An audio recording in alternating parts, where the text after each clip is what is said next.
Alle 10 in punto l'arrivo dei carabinieri in via dei Lotti con mezzi senza contrassegno e in abiti civili, seguiti dagli avvocati delle indagate Paolo e Alice Bevilacqua per Lorena, Federica Tosella e Francesco De Carlo per Meilin. Presente anche il criminologo e psicologo Edoardo Genovese, consulente di Meilin. Come nei precedenti accessi, i primi ad entrare sono stati gli artificieri.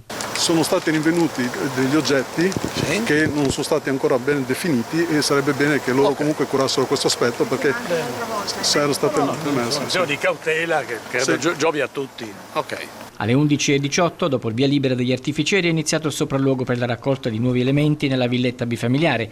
Lorena viveva al piano superiore, quello ammezzato era occupato da Meilin e Alessandro, con la bambina di 6 mesi all'epoca dei fatti. I carabinieri, prima da soli e poi con gli avvocati e il consulente, sono entrati nel locale adibito a deposito di attrezzi da lavoro e giardinaggio adiacente alla casa, a cui si può accedere soltanto dall'esterno. È lì che i militari hanno trovato il 31 luglio, su indicazione di Meilin, il bidone con il corpo di Alessandro fatto a pezzi e ricoperto dalla calce, sistemato in un angolo. Aprendo il contenitore nero, avevano visto l'alluce del piede della vittima fuoriuscire dalla calce. Successivamente sono stati ispezionati gli altri locali della villetta, in particolare il salotto del piano ammezzato, dove secondo il racconto di Lorena sarebbe avvenuta la lunga sequenza del delitto, dai sedativi sciolti nella limonata, bevuta da Alessandro che era seduto sul divano, alle iniezioni di insulina fatte dalla mamma, poi il tentativo di soffocamento con un cuscino e infine lo strangolamento da parte di Meilin con i lacci degli scarponi da montagna.